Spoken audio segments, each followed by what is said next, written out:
एक प्रयोग करना, घर में बड़ा सा बाल्टी होगा, टब होगा ना, पानी भर लेना,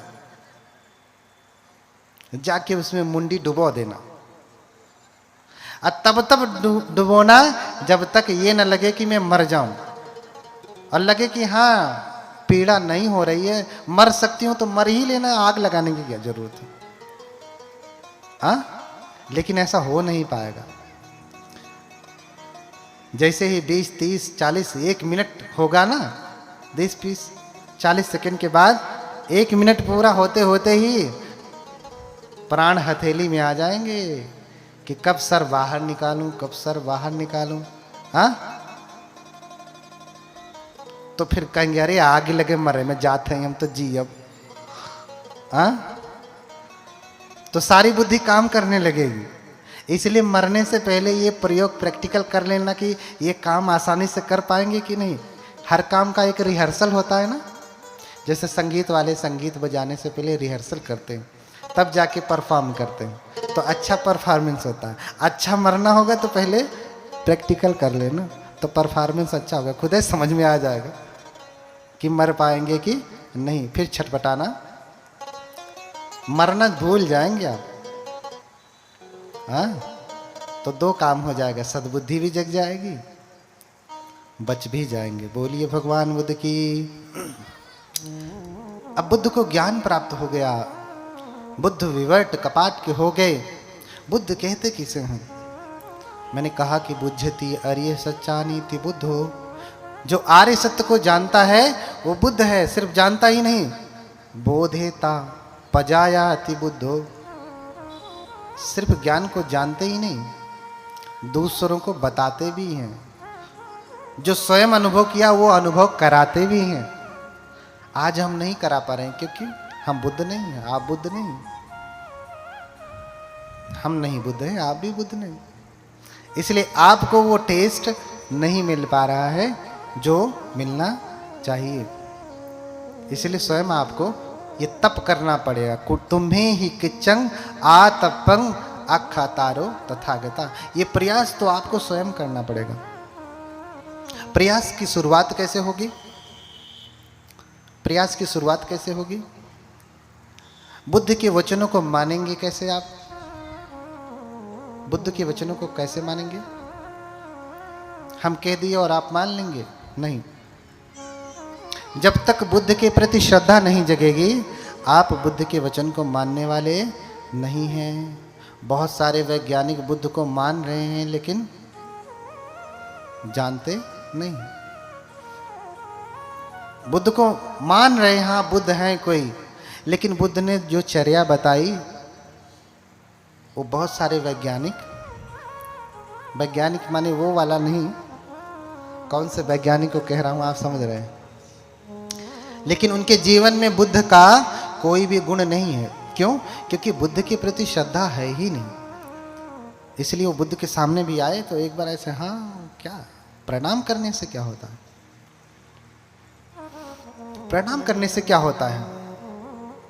लेकिन कहते हैं, हमारा त्रिपिटक कहता है कि अश्राद्धस्य पुरुषस्य शुक्लो धर्मो न रोहति बीजानाम अग्नि दग्धो नाम अंकुरो हरितो यथा। मेरे वचन नहीं।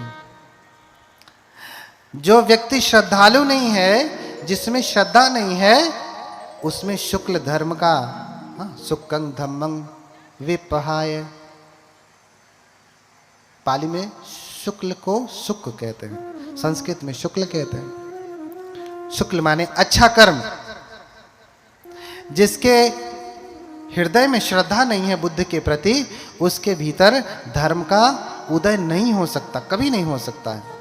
और मुक्ति प्राप्त करना, भव से पार होना, स्वर्ग वर्ग प्राप्त करना, ये तो बड़ी दूर की बात है, बहुत दूर की बात है, प्राप्त नहीं कर सकते। क्यों? क्योंकि श्रद्धा ही नहीं है।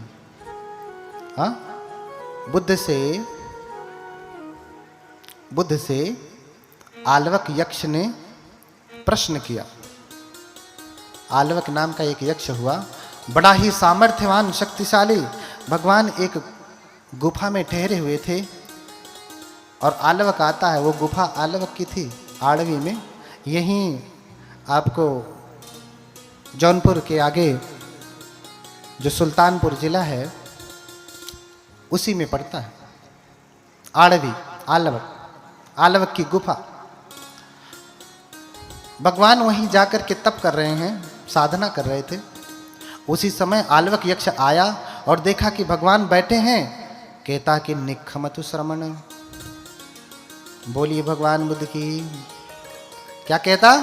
निखमतु श्रमण, श्रमण बाहर निकल। बुद्ध भी क्या है? श्रमण है। भगवान बाहर निकल गए। फिर भविष्यतु श्रमण, श्रमण अंदर जाओ। भगवान अंदर चले गए।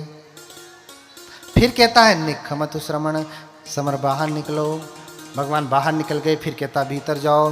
भगवान भीतर चले गए। फिर कहता बाहर जाओ। भगवान बाहर चले गए। फिर कहता भीतर जाओ। फिर भगवान भीतर चले गए। फिर कहता है कि बाहर जाओ। निखमतु श्रमण, श्रमण बाहर निकलो। बुद्ध कहते कि न खुआ उसो निखिमिस्सामी, नहीं निकलूंगा। हाँ, क्या कहते? नहीं निकलूंगा। यक्ष होते हैं जिसमें मनुष्य और दैवी दोनों गुण होते हैं, शक्तिशाली होते हैं। यक्षो इस प्रकार के गुण होते हैं, बहुत ही शक्तिशाली होते हैं। आलवक सूत्र में इसका पूरा वर्णन है। भगवान कहते हैं नखो आओ सो निखिमिस्सामी, मैं निकलूंगा नहीं। तो कहता है कि नहीं निकलोगे तो जानते हो मैं क्या करूंगा? जानते हो क्या करूंगा? अगर निकलोगे नहीं तो चित्तंगवाते खिप्पिस्सामी, हाँ, हृदयंगवा फालेसामी, पादेषु हथंग है त्वा पार गंगाय खिप्पिस्सामी। क्या कहता है कि अगर निकलोगे नहीं तो मैं तुम्हारे चित्त को विक्षिप्त कर दूंगा, हृदय को फाड़ दूंगा, और ये पैर पकड़ के ना, टंगरिया पकड़ के, पैर पकड़ करके गंगा के पार फेंक दूंगा। क्या कहता है? अगर बाहर नहीं निकले तो तुम्हारे चित्त को विक्षिप्त कर दूंगा, पागल कर दूंगा, हृदय को, दिल को फाड़ दूंगा और पैर पकड़ करके गंगा के पार फेंक दूंगा, जैसे कोई गेंद फेंकता है। हाँ, निकल जा बाहर। बुद्ध मुस्कुराते हैं और फिर कहते हैं नखवाउ सुपस्सामी, सदैव के लोके समार के सब्रह्म के सत्समण ब्राह्मणिया पजाए सदैव मनुष्याय। अरे आउस, मैं किसी ऐसे व्यक्ति को नहीं देखता, इस लोक की तो बात छोड़ो, सदैव के देवलोक में भी, समार के मारलोक में भी, सब ब्रह्म के ब्रह्मलोक में भी सत्समण ब्राह्मणिया पजाए, किसी श्रमण और ब्राह्मण को भी ऐसा नहीं देखता।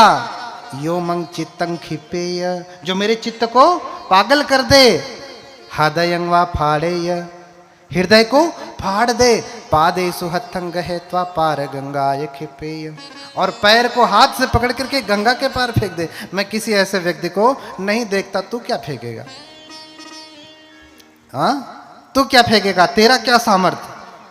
तू तो ना देव है, ना ब्रह्म है, ना महाब्रह्मा है, न कोई योगी श्रमण है, न कोई योगी ब्राह्मण, या ब्राह्मण अर्थात ज्ञानी। तू क्या मुझे फेंकेगा? लेकिन अपितंग आउस पुछ यदा कंक सीधी। हाँ, लेकिन तेरे ऊपर कृपा है, तुझे जो पूछना है पूछ, तुझे जो पूछना है पूछ, तुझे जो पूछना है पूछ। चित्त उत्त नहीं फाड़ सकता। तू मुझे क्यों बाहर निकालना चाहता, क्यों बाहर अंदर करना चाहता? तुझे जो पूछना है सीधे सीधे पूछ, बाहर भीतर क्या लगाया है? तो फिर घबरा जाता है कि भगवान तो सही में सामर्थ्यवान है। मैं तो धमका रहा था कि हो सकता है डर के मारे हमारी धाक, कभी कभी कुछ होता, होते कुछ नहीं, अंदर से पौ होते हैं और खूब धाक दिखाते हैं। जानते हो मैं कौन हूँ? अब भैया वो जानता तो आपको कहना पड़ता कि जानते हो मैं कौन हूँ। इसी से पता चल रहा है तुम हो कौन, कुछ भी नहीं हो। कहीं राष्ट्रपति थोड़ी नहीं हो, प्रधानमंत्री थोड़ी नहीं, मुख्यमंत्री थोड़ी नहीं।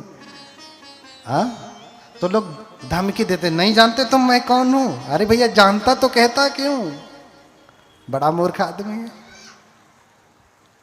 हाँ? तो ऐसे धमका रहा था कि हो सकता है कि श्रमण गौतम डर जाए, भगवान डर जाए।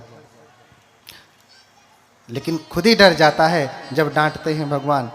जानता है कि मैं श्रमण गौतम से किसी भी प्रकार से लड़ नहीं पाऊंगा, इसलिए प्रश्न पूछता है कि ठीक है मैं प्रश्न पूछता हूं, उसका उत्तर दो।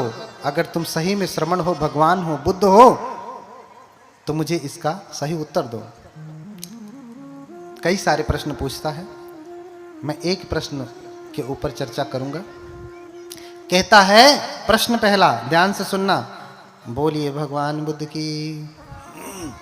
इधर से माता जी लोग, इधर देखिए सब ध्यान दे रहे हैं।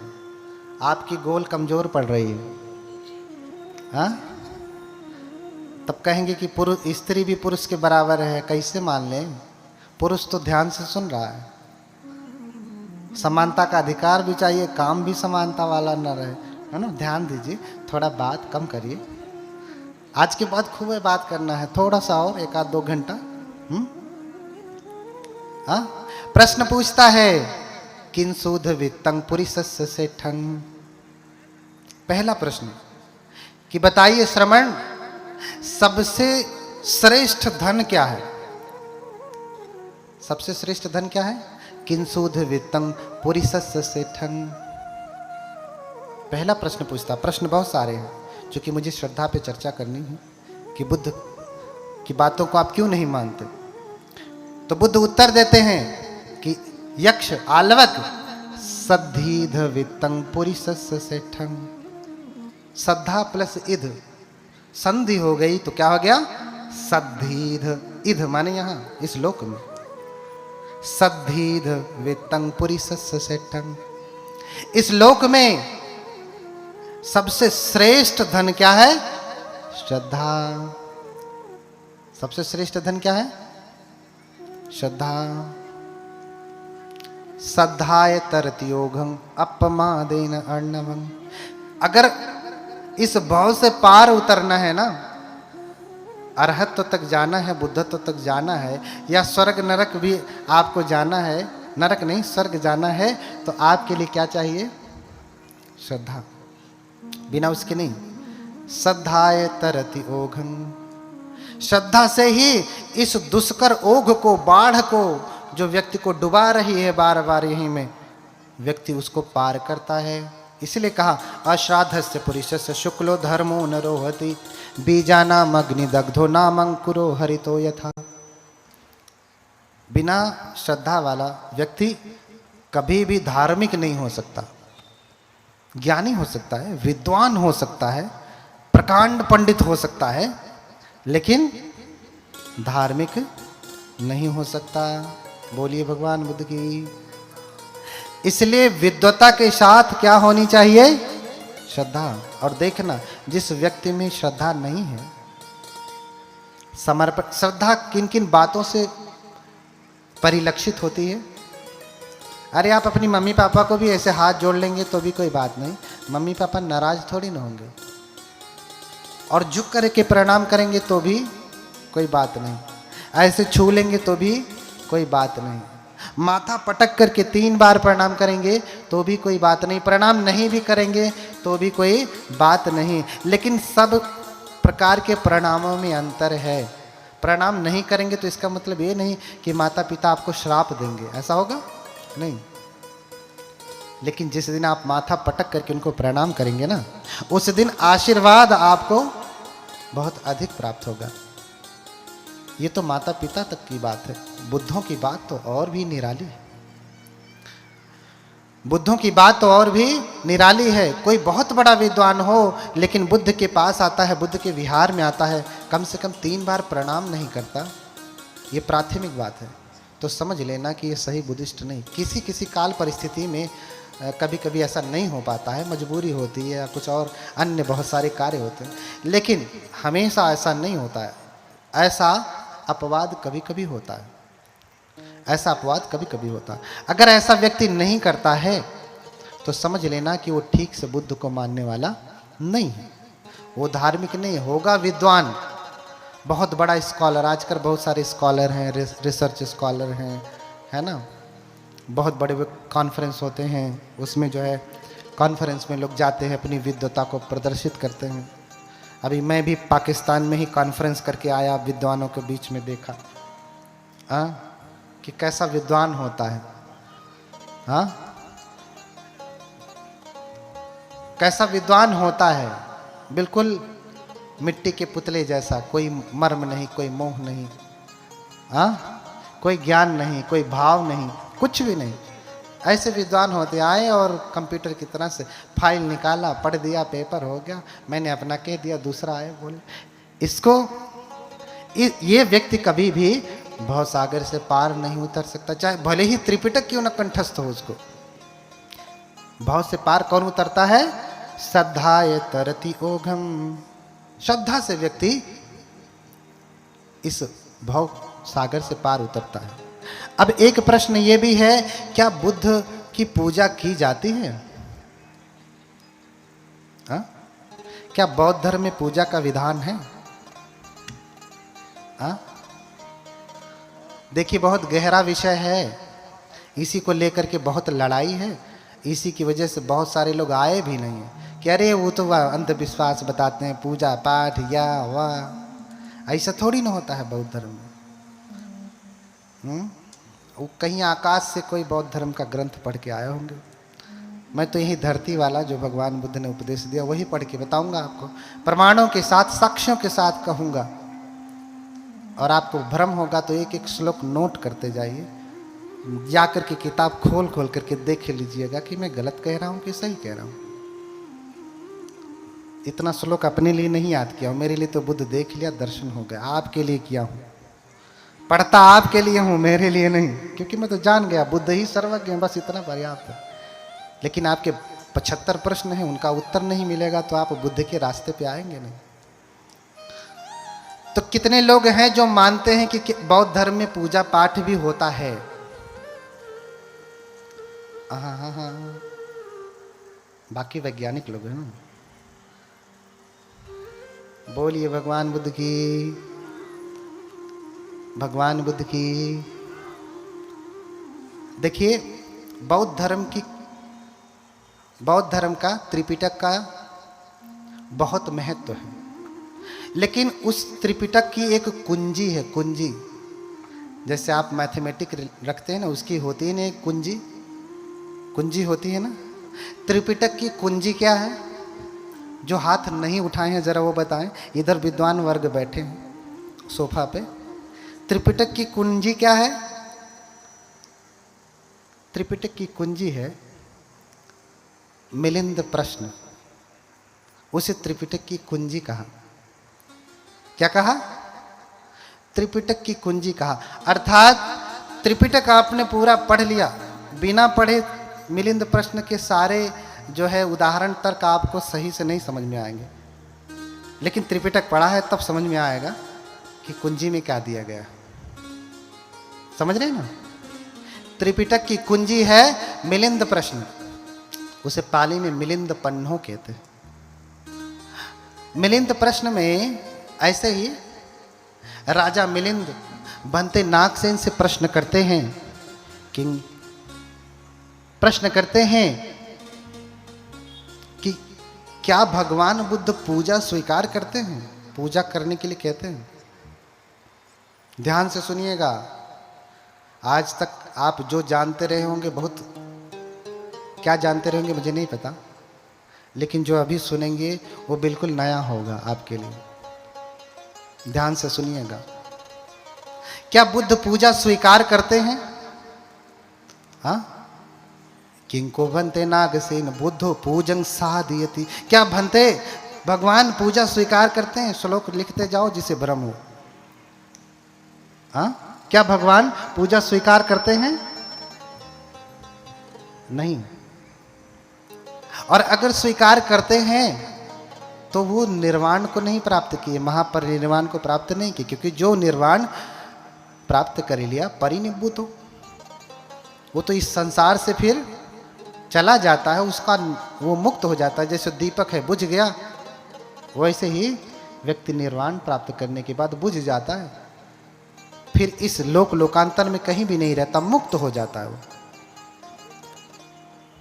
और अगर पूजा, अगर भगवान ने निर्वाण प्राप्त कर लिया है तो जो हम पूजा करते हैं वो व्यर्थ हो जाता है, क्योंकि जब कोई है ही नहीं।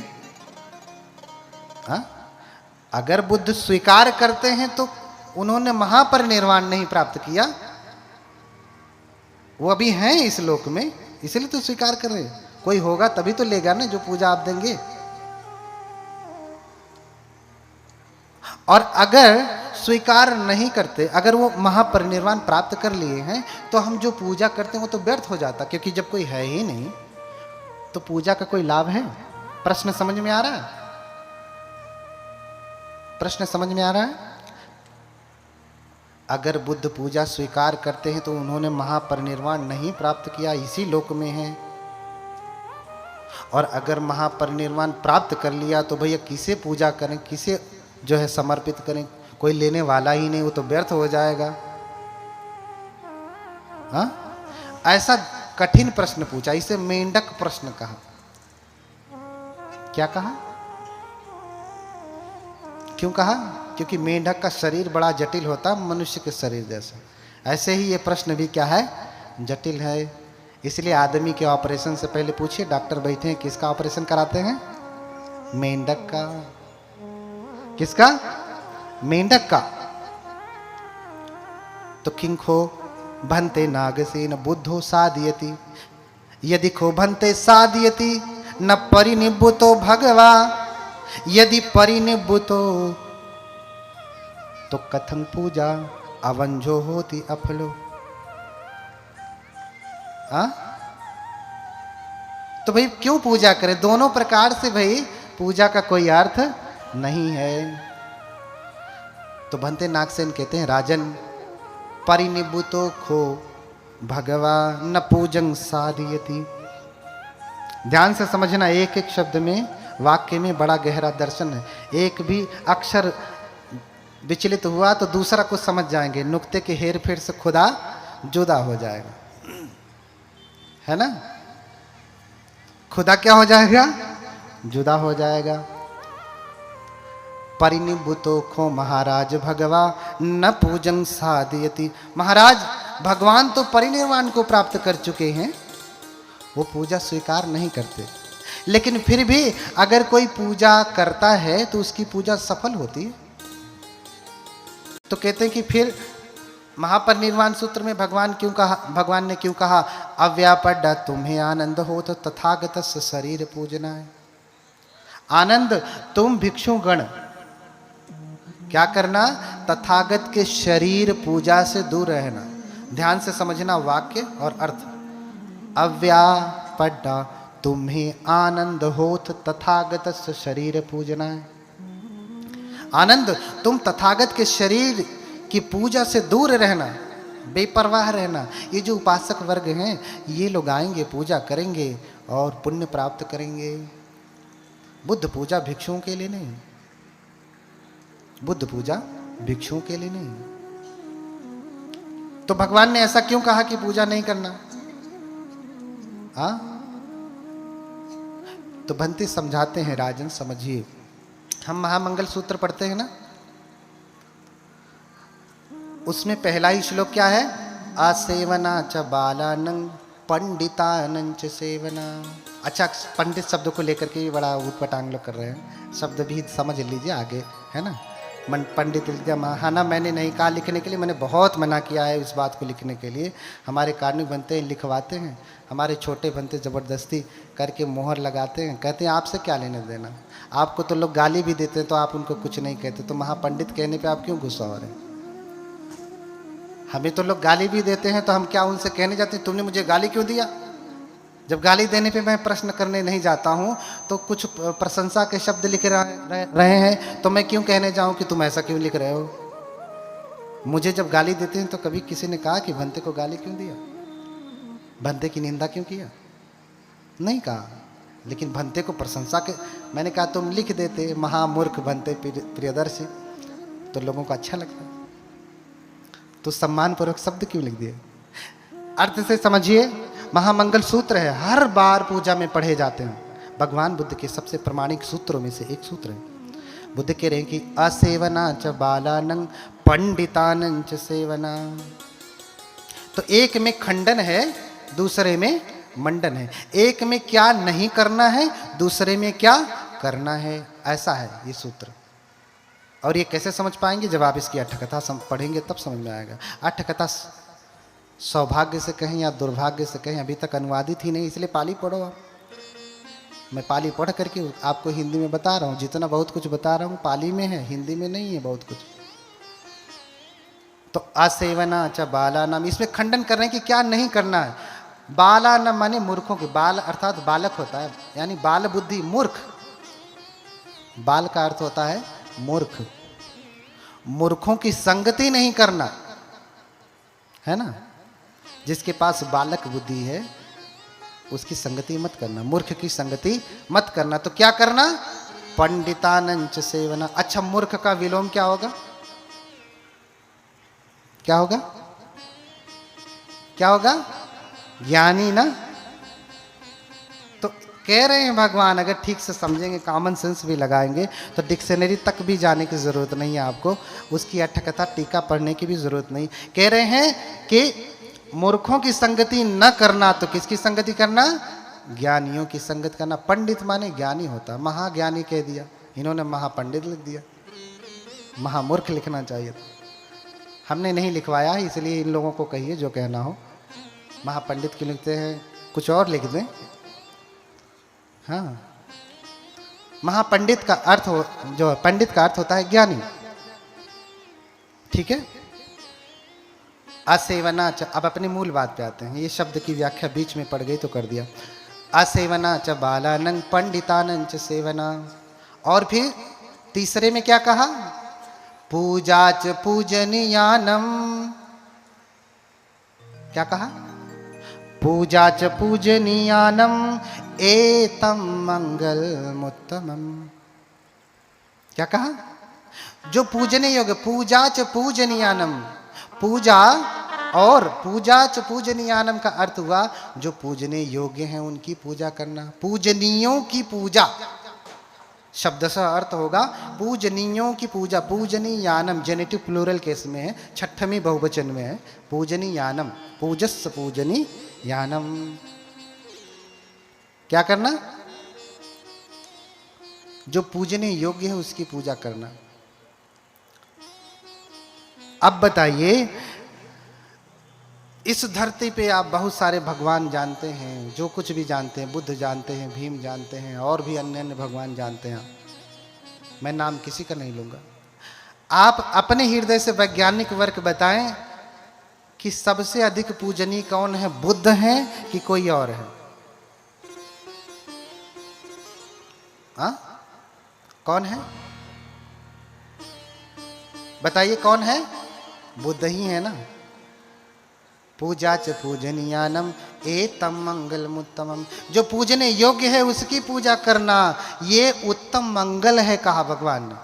मूर्ख की संगति नहीं करना, ज्ञानी की संगति करना, और जो पूजने योग्य है उसकी पूजा करना, एतम मंगलमुत्तमम। जानते हैं कम्म विभंग सूत्र में, मध्यम निकाय का सूत्र है, कम्म विभंग सूत्र में भगवान बताते हैं, एक मांडवक भगवान के पास आता है और भगवान से कहता कि भगवान, मैं देखता हूं कि कोई अमीर है, कोई गरीब है, कोई छोटा है, कोई बड़ा है, कोई नीच है, कोई ऊंच है, कोई गोरा है, कोई काला है, कोई छोटा है, कोई बड़ा है, कोई सुंदर है, कोई कुरूप है, नाना प्रकार का ये भेद हमेशा दिखता है। यही देख लीजिए, हजारों लोग बैठे हैं, हजारों में क्या सभी एक जैसे हैं? कोई ऊंचा है, कोई नीचा है, माने कोई छोटा है, कोई बड़ा है, कोई गोरा है, कोई काला है, कोई सुंदर है, कोई थोड़ा कम सुंदर है, कोई सांवला है, कोई काला पीला नीला, सारे प्रकार के लोग बैठे हैं ना। ऐसा भेद क्यों है?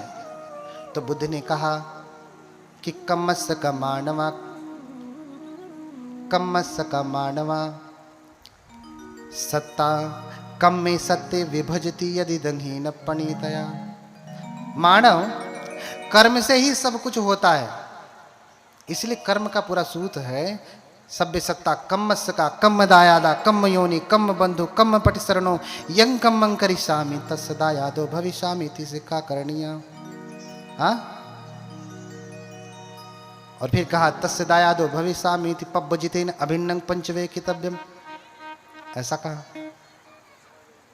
सारे जो सत्व हैं वो कर्म पे आधारित हैं, जो कुछ भी है वो कर्म पे आधारित है। आज इतनी अराजकता फैली है तो क्यों? क्योंकि कर्मचारी लोग ठीक से कर्म नहीं कर रहे। आज इतनी अराजकता फैली है, इतनी घुसखोरी फैली है तो क्यों? क्योंकि ठीक से कर्म नहीं करें। विदेश में नहीं है इतना, क्योंकि जो भी जिसको ड्यूटी मिलती है, जो भी पद सरकार देती है, उसको वो ईमानदारी से करते हैं, तो देश बड़ा ही तरक्की पे है। हमारा देश नहीं। क्यों? क्योंकि एक फाइल पे साइन कराने जाएंगे कागज पे, कहेगा वहाँ जाओ वहाँ जाओ वहाँ जाओ वहाँ जाओ वहाँ जाओ, महीने भर लगेगा एगो साइन कराने में।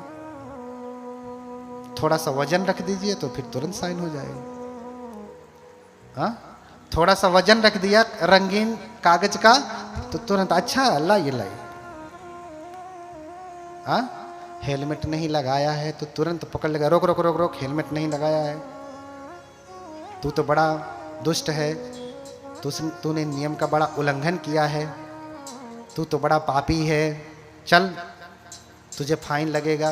अरे साहब कुछ मैनेज कर लीजिए, पीछे से हरी वाली नोट पकड़ा दीजिए जेब में, जा अब तुम्हें पूरा ईमानदार बना के भेज दिया। 2 मिनट पहले इतना बेईमान, हरी पत्ती पकड़ाते ही ईमानदार बना के भेज दिया। ये सब क्या है? कर्म ही तो है। इसलिए उन्नति नहीं हो रही। सीट बेल्ट नहीं लगाया, गाड़ी का कागज दिखा, अरे साहब कुछ समझ लीजिए, जल्दी में निकल गया, ये थोड़ा ले लीजिए, मैनेज कर लीजिए, ठीक है अच्छा अगली बार से ध्यान रखना। बोलिए भगवान बुद्ध की। तो कैसे कैसे कर्म होते हैं? कहते इद एकच्चो मानवो सक्करुन तो न सक्करोति, गरुक करुन तो न गरुं करोति, मानेन तो न मानेन्ति, पूजन तो न पूजेति। कह रहे हैं कि यहाँ एक प्रकार का मानव होता है, व्यक्ति होता है कि जो सत्कार करने योग्य है उसका सत्कार नहीं करता, जो गौरव करने योग्य है उसका गौरव नहीं करता, जो सम्मान करने योग्य है उसका सम्मान नहीं करता, जिसकी बात माननी चाहिए उसकी बात नहीं मानता, जिसको पूजना चाहिए पूजा तब्बम न पूजति, जो पूजा करने योग्य है उसकी पूजा नहीं करता। तो कहते हैं व्यक्ति सो परम कायस भेदा मरणं दुर्गति दुखिले सो निर्यंग सोपपज्यति। तो मरने के बाद उसकी दुर्गति होती है, इसी जन्म में भी और मरने के बाद भी। मैंने कल ही बताया था, कुछ चीज़ें अस्पष्ट हैं तो कल मैंने स्पष्ट किया था कि कैसे एक माँ का बेटा, एक ही माँ के 2 बेटे, एक संत हो जाता है, एक जंगली हो जाता है। कैसे होता है? क्यों? उसमें कर्म का क्या रोल है, वो कल उस दिन हमने व्याख्या कर दी, आज नहीं करूँगा, आज से और स्पष्टीकरण हो जाएगा आपको। तो जो पूजने योग्य है पूजा नहीं करता है तो उसका फल उसको ठीक से नहीं मिलता। हमारे अपने जो गरीब लोग हैं, जिसकी सच में पूजा करनी चाहिए उसकी पूजा नहीं करते। जब तक ये लोग बुद्ध पुरुषों की पूजा करते रहे तब तक ये संपन्न रहे। क्या रहे? संपन्न रहे। और जैसे ही जानते हैं बौद्ध धर्म भारत से नष्ट क्यों हुआ? क्यों नष्ट हुआ? कहते हैं कि बौद्ध धर्म में विकृति हो गई। बौद्ध के जो भिक्षु थे वो उसमें पंचमकार का उपयोग करने लगे। उसकी व्याख्या मैं करूंगा, पंचमकार की सही व्याख्या क्या है, क्योंकि मुझे उसके लिए कम से कम 2 घंटा चाहिए। पंचमकार क्या है? मोटे में समझें कि भिक्षु दुशील हो गए, उनका दुराचरण बढ़ गया, तीसरा सील खंडित होने लगा। अरे तो अन्य धर्मों में तो दुराचरण पहले भी था, आज भी है। दासी देवदासी आप जानते ही है, मुझे ज़्यादा कुछ बता नहीं। उनका धर्म तो नहीं नष्ट हुआ, बौद्ध धर्म नष्ट हो गया। ये मूल कारण नहीं। मूल कारण जब बौद्ध धर्म से थेरवाद महायान यहाँ तक ठीक रहा, उसके बाद वज्रयान, तंत्रयान, मंत्र, फिर जब सहज यान बना, सहज यान में जब 84 सिद्ध हुए, 84 सिद्ध ऐसे ही वैज्ञानिक हुए हैं, ऐसे ही वैज्ञानिक हुए। पूजा करने से क्या होता है? नतंग विमोक्षति पूजा स्तूप नाशनम। हाँ, तुम्हारे पूजा के स्थान को, स्तूप को, आदि को नष्ट भी किया जाए तो भी तुम्हें चिंता नहीं करना चाहिए। अरे बुद्ध मूर्ति में थोड़ी ना, बुद्ध स्तूप में थोड़ी नहीं, बुद्ध तुम्हारे नालंदा में थोड़ी ना, बुद्ध तो हृदय है। हृदयस्थे बुद्धम, ये उन्हीं के शब्द हैं। हृदयस्थे बुद्धम, बुद्ध तो कहाँ है? हृदय स्थल में है। तुम्हारी मूर्ति में, तुम्हारे विहार में, हाँ, तुम्हारे इसमें नहीं है। तो जिसने नालंदा तोड़ा, भैया तोड़ लो। नहीं तो 6-6 महीने कहते हैं कि लाइब्रेरी जलती रही तो कहाँ सब मर गए थे? पानी नहीं डाल सकते थे? जला के चले गए तो जला के खड़े थे 6 महीने कि नहीं, जब तक पूरा जल नहीं जाएगी लाइब्रेरी नालंदा की हम खड़े रहेंगे? ऐसा था क्या? नहीं ना। वो आग लगा के चले गए, तमाशा देख रहे, अरे जलने दो लाइब्रेरी, हम तो वैज्ञानिक आदमी हैं। लाइब्रेरी में, नालंदा में थोड़ी ना भगवान बुद्ध हैं, मूर्ति में थोड़ी ना भगवान बुद्ध, जलने दो। बुद्ध तो हृदयस्थ थे। बुद्ध कहाँ है? हृदय में है। तो तुम्हारे अधिक वैज्ञानिक होने की वजह से बौद्ध धर्म नष्ट हुआ। बौद्ध धर्म की व्याख्या गड़बड़ होने लगी, इसलिए नष्ट हुआ। बोलिए भगवान बुद्ध की, भगवान बुद्ध की। अब बताता हूं, राजा मिलिंद के प्रश्न पे आता हूं, याद है? तो भंते नागसेन ने उत्तर दिया कि राजन, बुद्ध महापरिनिर्वाण प्राप्त कर चुके हैं, लेकिन फिर भी अगर कोई पूजा करता है तो पूजा अचूक एवं सार्थक सिद्ध होती है। कैसे कैसे सिद्ध होती है? कृपया उदाहरण देके बताएं। उदाहरण देके बताया भंते नागसेन ने। क्या बताया? राजन, जैसे यह महापृथ्वी है, धरती है, आपसे ही मैं पूछता हूं, अच्छा अभी कौन सी फसल का समय चल रहा है? धान ना? अभी क्या, कौन सी फसल बोई जाएगी? गेहूं बोई जाएगी ना? गेहूं बोया जाएगा या बोया गया होगा, शुरू हो गया होगा कहीं? अच्छा, जब ये गेहूं का समय आया तो धरती ने, आपके खेत ने चिल्लाना शुरू कर दिया, अरे अनिल चंद्रा कब बोएगा? ऐसा कहा क्या? धरती कभी कहती है कि मुझ में बीज बोए जाएं? ध्यान से समझना तो समझ में आएगा बुद्ध की पूजा क्यों। धरती ने कभी कहा कि आओ मुझ में बीज बो? गेहूं का समय आ गया तो फोन किया था कि अरे ओदी खत्म होती है, कब बोईबे? जब सुखा जाए तब। ऐसा कहा क्या? नहीं कहा ना। और अच्छा 2 महीने पहले आप गेहूं लेकर के गए, चलो आज ही मैं बोऊंगा, तो खेत ने मना किया, अरे का तुम्हारा दिमाग खराब है, आज बोने आए हो, अभी समय नहीं है? ऐसा खेत ने कहा? तो क्या धरती कभी ये कहती है कि मुझ में बीज बोए जाएं? या कभी धरती ये कहती है कि मुझ में बीज ना बोए जाएं? नहीं। या कभी धरती ये भी कहती है कि तेरा खेत है, तेरा मन करे तो बो, मन करे तो मत बो? ऐसा भी कहती है क्या?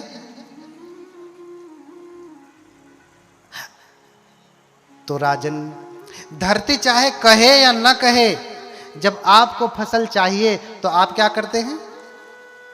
आप बोते हैं तो आपको फसल नहीं मिलती, अनाज नहीं मिलता। बोलिए, धरती मैया आपकी सबसे बड़ी मैया कौन? धरती मैया ना। क्यों? क्योंकि उन्होंने ही तो हमें संभाला। तो 9 महीने कौन सी मैया ने संभाला? हाँ, अभी कल ही बताए थे कि धरती से भी बड़ी कौन है, तो कैसे धरती मैया? हाँ, धरती से भी बड़ी कौन सी मैया? हमारी मैया। कौन? हाँ, बोलिए भगवान बुद्ध की करुणा हो। तो जैसे धरती कभी ये नहीं कहती कि मुझ में बीज बोए जाएं, धरती कभी ये नहीं कहती कि मुझ में बीज न बोए जाएं, धरती कभी ये भी नहीं कहती कि तेरा मन करे तो बो, मन करे तो मत बो। लेकिन हमें फसल चाहिए तो जब समय आता है तो हम जाते हैं और बीज बोते हैं तो लहलहा के फसल उठ जाती है। और वर्ष भर हम गेहूं खाते हैं, चावल खाते हैं, दाल खाते हैं, चना मटर क्या क्या सब खाते हैं ना। ऐसे ही बुद्ध कभी ये नहीं कहते मेरी पूजा करो। बुद्ध कभी ये भी नहीं कहते कि मेरी पूजा मत करो। बुद्ध कभी ये भी नहीं कहते कि तेरा मन करे तो कर, मन करे तो मत कर। लेकिन हमारा मन क्या कहता है? तो बुद्ध चाहे कहें चाहे न कहें, अगर हम बुद्ध को आश्रय करके पूजा करेंगे तो पूजा अचूक एवं सार्थक सिद्ध होगी। बोलिए भगवान बुद्ध की।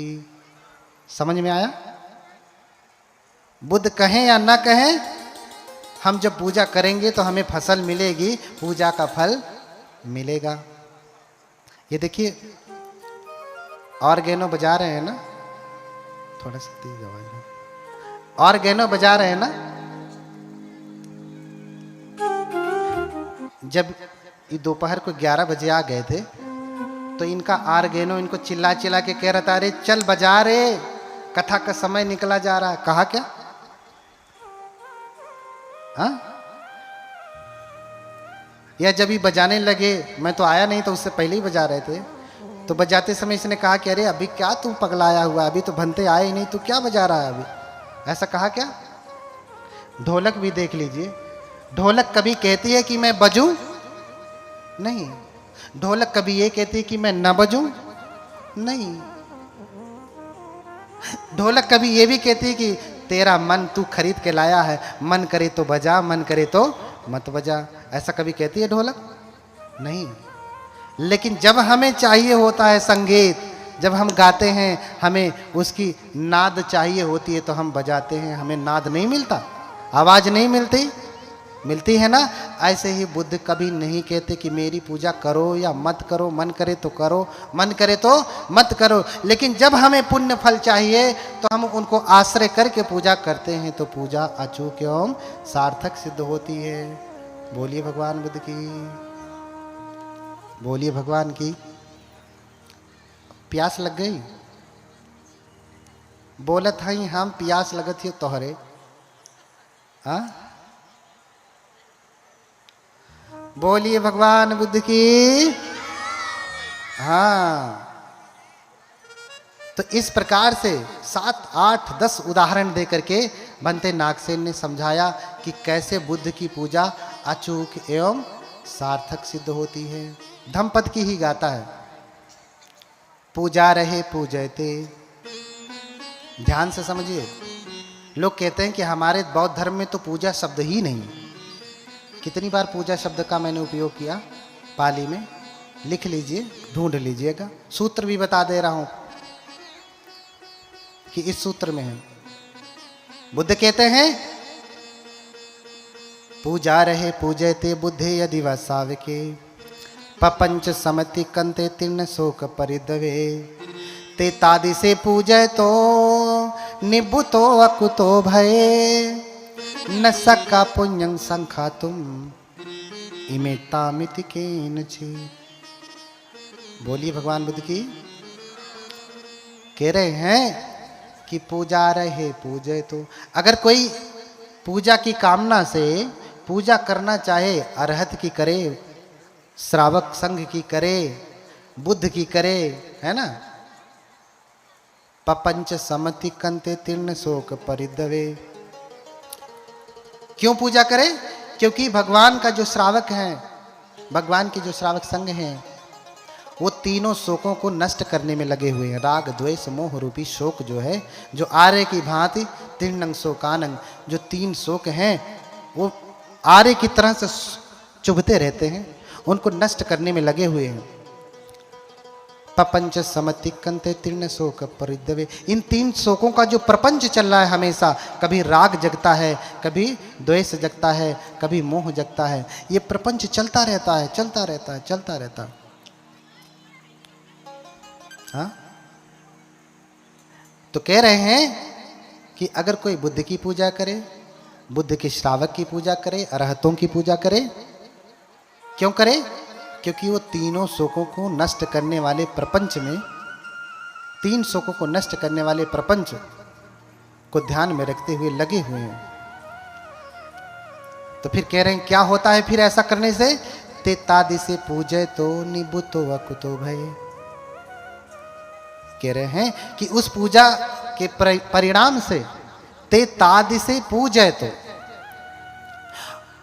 उस प्रकार से पूजा करते करते निबुतो वकुतो भय, क्या होता है वो? निर्वाण प्राप्त कर लेता। अकुतो भय, फिर उसे भय कहां? निर्वाण प्राप्त कर लेता है, फिर उसे भय कहां? देखिए बुद्ध की पूजा के लिए आप जानते हैं कि विश्व में सबसे अधिक अगर मूर्तियां बनी हैं तो किसकी बनी है? बुद्ध की बनी है। आप जहां खोजते हैं वहां बुद्ध और बोधिसत्व दिखाई देते हैं। कौन दिखाई देते हैं? बुद्ध और बोधिसत्व। जहां भी धरती खोदेंगे आप, आपको बुद्ध मिलेंगे। तो क्या बुद्ध की मूर्ति प्रदर्शनी करने के लिए बनाया था क्या? हाँ, इतने बुद्ध की मूर्तियां जो मिल रही हैं किस लिए बनाया था? हाँ, घर सजाने के लिए, डेकोरेशन के लिए? हाँ, किस लिए बनाया? पूजा के लिए बनाया था। इसलिए बुद्ध की सबसे अधिक पूजा होती रही, होती है और होती रहेगी।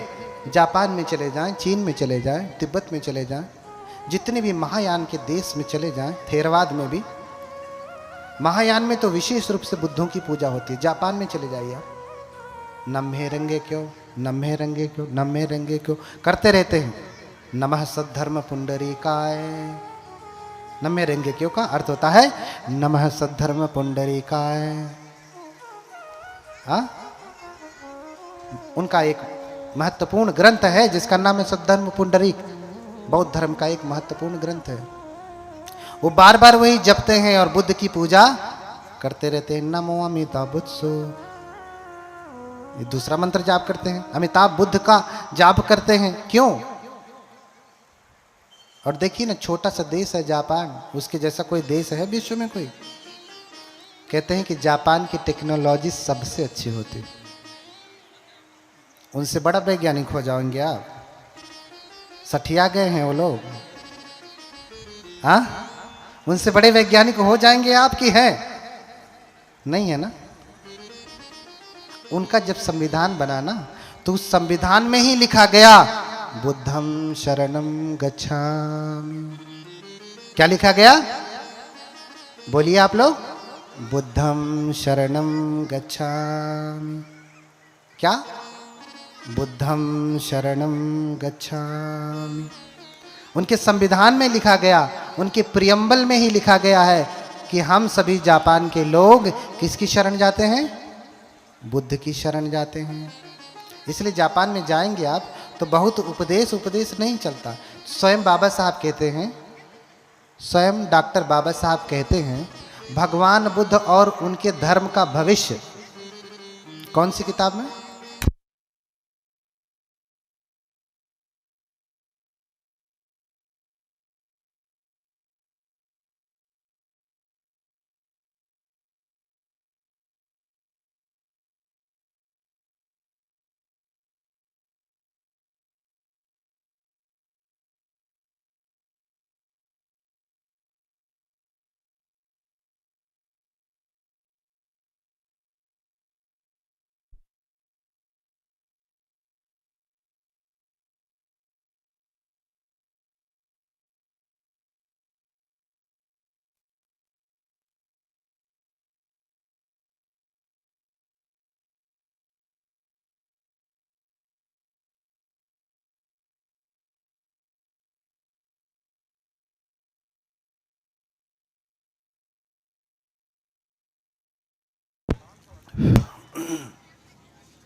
बोलिए भगवान बुद्ध की, बोलिए भगवान बुद्ध की। मैंने कल क्या बताया? बुद्ध के नाम का स्मरण करने से क्या होता है? हाँ हाँ, मुख की शुद्धि होती है। रोज तो गाली गलौज करते हैं, मुख गंदा हो जाता है। हाँ, कोलगेट करने से मुख नहीं साफ होता है। हाँ, किससे साफ होता है? कोलगेट करने से दांत साफ होता है, मुख साफ नहीं होती, वाणी साफ नहीं होती, बुद्ध के नाम का स्मरण करने से। तो बाबा साहब स्वयं भगवान बुद्ध और उनके धम्म का भविष्य इस किताब में लिखते हैं कि दर्शन विद्वानों का विषय है, आम जनमानस के लिए पूजा पाठ है, व्रत उपोषित है।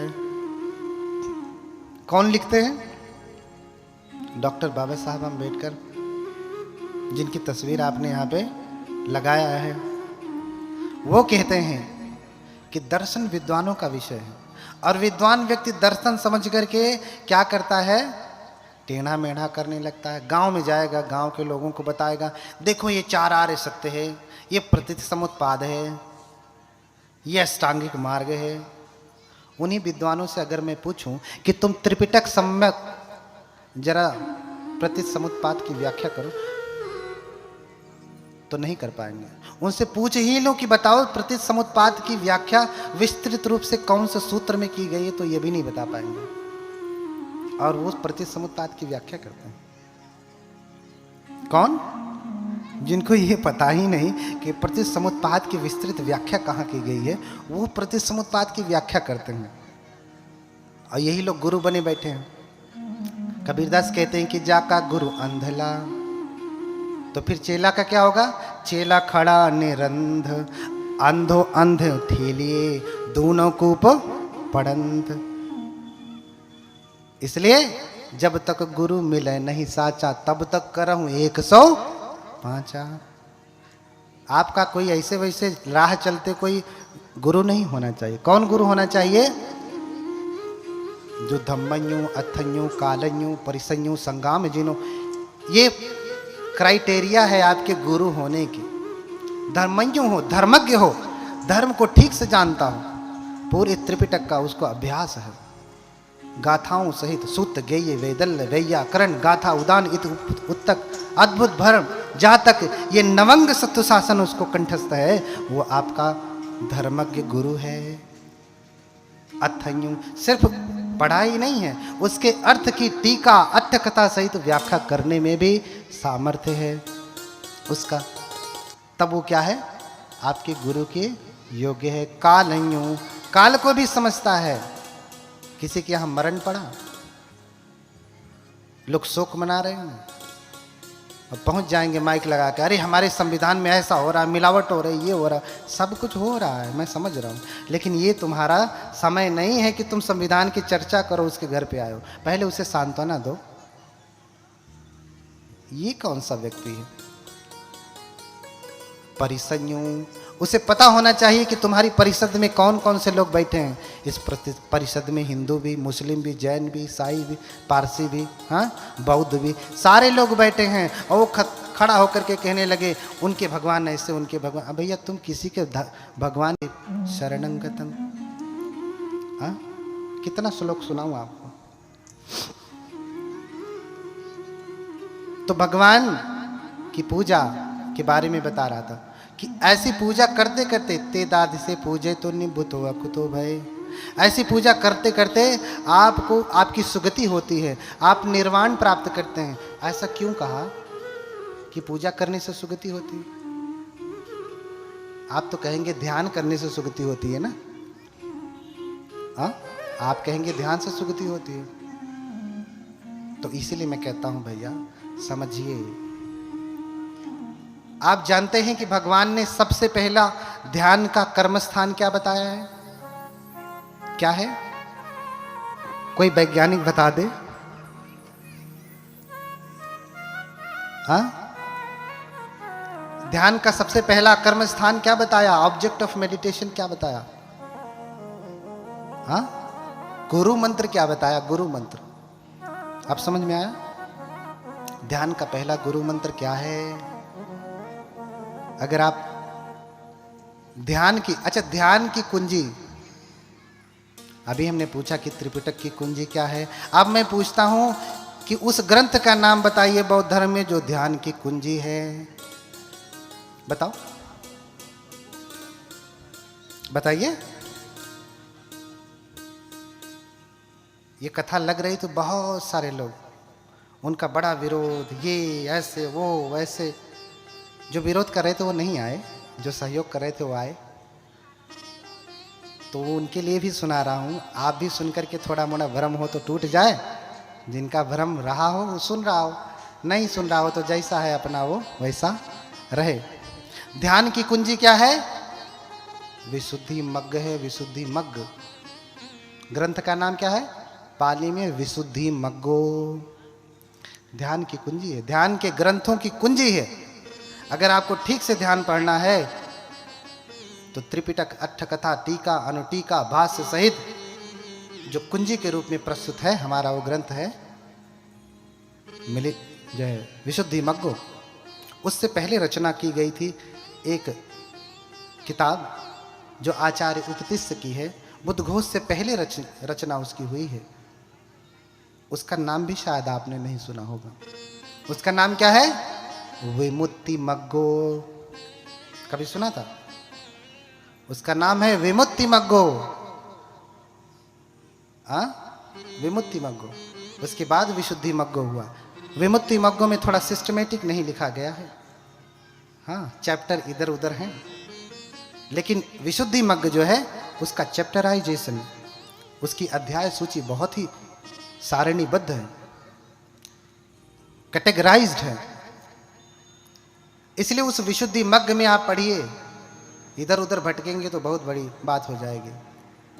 और अगर त्रिपिटक से देखना है तो अंगुत्तर और संयुक्त निकाय में देखिए, अनुस्सति सूत्र में, अनुस्सति निर्देश में, उसमें 40 कर्म स्थान दिए गए हैं। ध्यान के कितने मंत्र दिए गए हैं? ध्यान के कितने आलंबन दिए गए हैं? 40। पहला कौन सा है? बुद्धानुस्सति। क्या है? पहला ध्यान का मंत्र क्या है? बुद्धानुस्सति। बुद्ध की अनुस्मृति, the recollections of Buddha. Buddha की अनुस्मृति, बुद्ध का अनुस्मरण अर्थात उनका जप। अनुस्मरण का क्या मतलब होता है? मंत्र क्या होता है? मनना त्रायते इति मंत्र है। बार बार हम मन में उसका त्रायण करते हैं ना, हमारे मन की रक्षा करता है ना। मन्ना त्रायते इति मंत्र है। मंत्र किसे कहा? जिसको हम बार बार मन में रिपीट करते हैं।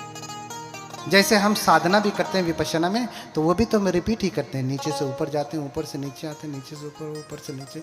रिपीटेशन होता है, बार बार बार बार बार बार। संवेदनाओं का चक्र चलता है। यहाँ किसका चक्र चलेगा? बुद्ध के गुणों का। तो बुद्धानुस्सति पहला कर्म स्थान है ध्यान का। वो क्या है? बुद्धानुस्सति। बुद्धानुस्सति कैसे की जाती है उसका पूरा वर्णन है। इतिपिसो भगवा अरहं सम्मा संबुद्धो विद्याचरण संपन्नो सुगतो लोकविदु अनुत्तरो पुरिसदम सारथि सत्था देव मनुष्यानंद बुद्धो भगवाति। क्या है? अनुस्मृति है, मंत्र है।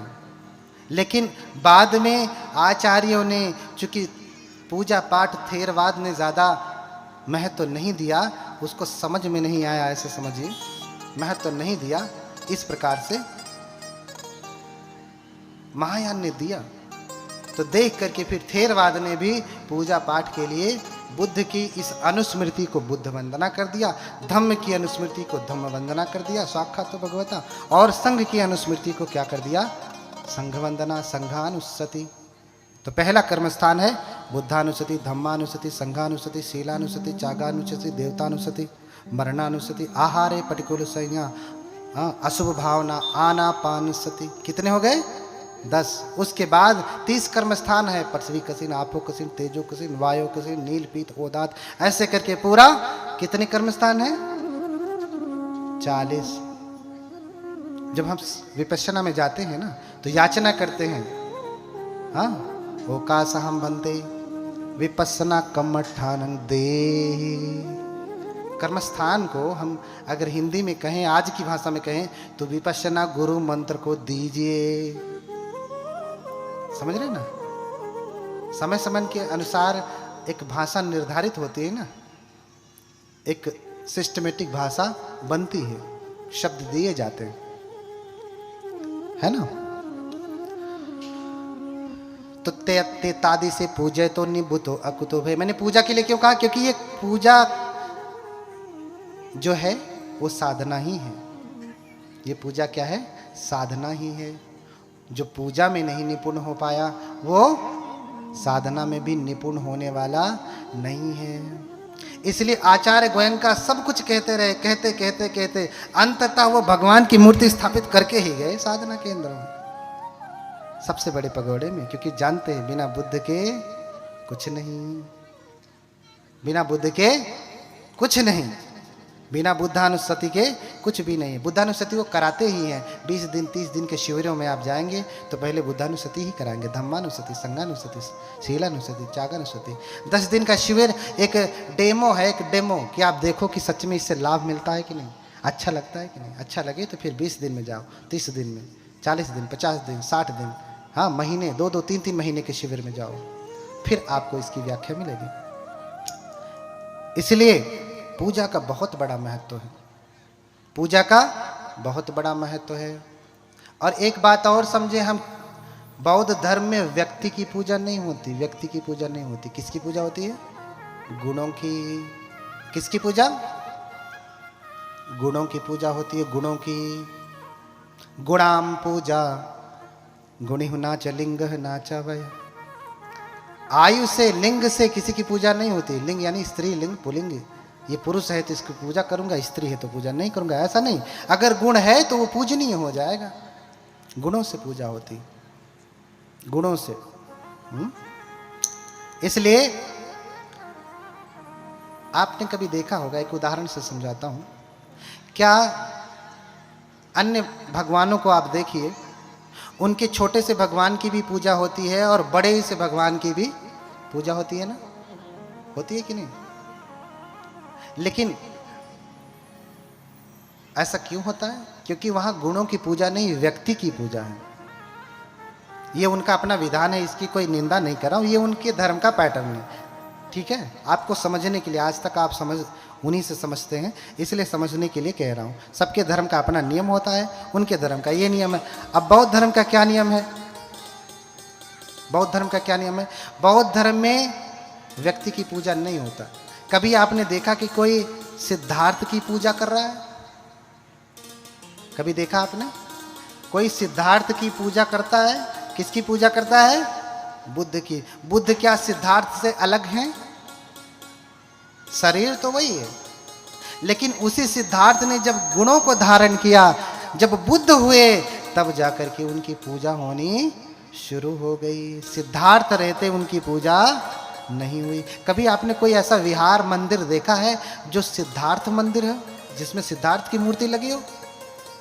लेकिन वही सिद्धार्थ जब गुणों को धारण कर लेते हैं, बुद्ध हो जाते हैं, तो बुद्ध के मंदिर, बुद्ध विहार सब जगह दिखते हैं आपको। दिखते हैं ना, ये सामने देखो बुद्ध विहार है, वहाँ सिद्धार्थ की मूर्ति नहीं लगी। शोभा के लिए, बताने के लिए कोई फोटो तो आप लगा देते हैं, प्रदर्शनी लगा देते हैं कि ये सिद्धार्थ है, लेकिन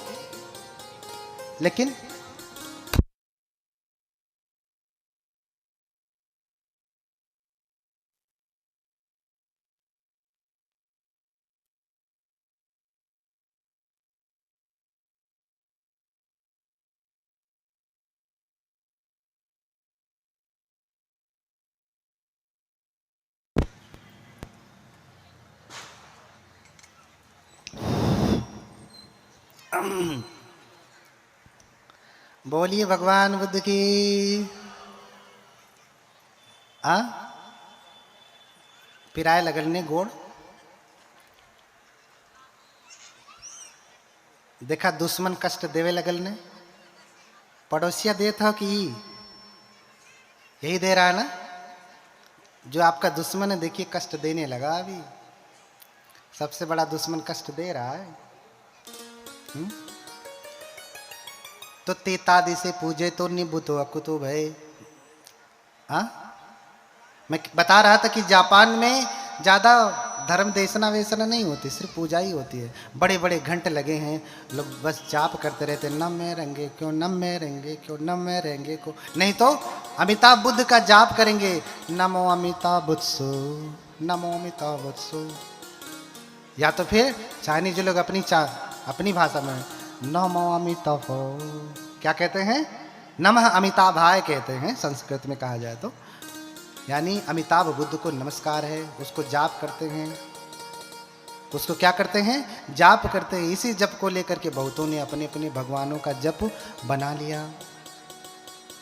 बहुतों ने अपने अपने भगवान, बुद्ध तो 2500 वर्ष पहले हैं, बाकियों का इतिहास इतना प्राचीन नहीं है। और अगर कोई कहे कि 5 लाख 1 लाख कल्प पहले हमारे भगवान हुए हैं, तो बुद्धों का कल्प तुम गिन लो, तुम्हारी होश ठिकाने हो जाएगी।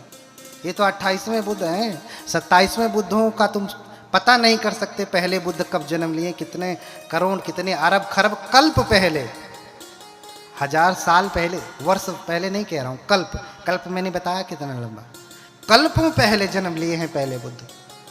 तो तुम वंशावली देख लो तो पता चल जाएगा कि कौन पहले के हैं। हाँ, तित्तादि से पूजे थे निभुतो अकुतो भय न सक्का पुण्यं संखातुम। और जो ये पुण्य आपको प्राप्त होता है ना पूजा करके, मैंने कल भी परसों भी बताया था, सिक्किम अरुणाचल आदि देशों में जो कि बौद्ध राष्ट्र आप कह सकते हैं, पेपर पे नहीं है लेकिन सब बुद्धिस्ट हैं। आप सिक्किम जाइए, लद्दाख जाइए, सब बुद्धिस्ट हैं। कभी आपने वहाँ देखा कोई अराजकता है? क्यों? वहाँ ज़्यादातर लामा लोगों का प्रभाव है। तिब्बती बौद्ध धर्म है, तिब्बती, और तिब्बती लोग तो हमेशा माला लेकर के, ऐसा माला देख रहे हैं, बहुत सारे लोग कहेंगे कि माला पहने हुए हैं। प्रसंग लंबा है, आगे कह रहा हूँ। माला के बारे में उत्तर देने के लिए फिर से बुलाना, तो माला के भी बारे में बताऊंगा, बड़ी वाले माला के भी बारे में बताऊंगा, सबके बारे में बताऊंगा। अभी ये आपके विषय का नहीं है, ये ऊपर का विषय है ना। तो माला लेकर के जप ही करते रहते हैं। आप सारनाथ में जाएंगे तो मणि चक्र लगा होगा, ऐसे घुमाते हैं और क्या कहते हैं, ओम मणि पद्मे होम, ओम मणि पद्मे होम, ओम मणि पद्मे होम। स्वयं बाबा साहब इसका जप करते थे। जब उनसे कोई मिलता था तो नमस्कार के रूप में भी इसका प्रयोग करते थे। जब कोई कहता था नमस्ते तो कहते थे नमो ओम मणि पद्मे होम। बौद्ध उपासना पाठ में स्वयं अंत में जप के रूप में बाबा साहब ने ओम मणि पद्मे होम लिखा। डॉक्टर अंबेडकर और संस्मरण और स्मृतियां नानक चंद्र रत्तू की किताब है, सम्यक प्रकाशन से छपी है, उसमें भी इस प्रसंग का वर्णन आया कि बाबा साहब ओम मणि पद्मे होम का जाप करते थे। क्यों? क्योंकि ये बोधिसत्व का मंत्र है। कौन से बोधिसत्व? अवलोकितेश्वर बोधिसत्व का मंत्र है। स्वयं बाबा साहब बोधिसत्व हैं, इसलिए बोधिसत्व का ही अनुकरण करते हैं। बोलिए भगवान बुद्ध की।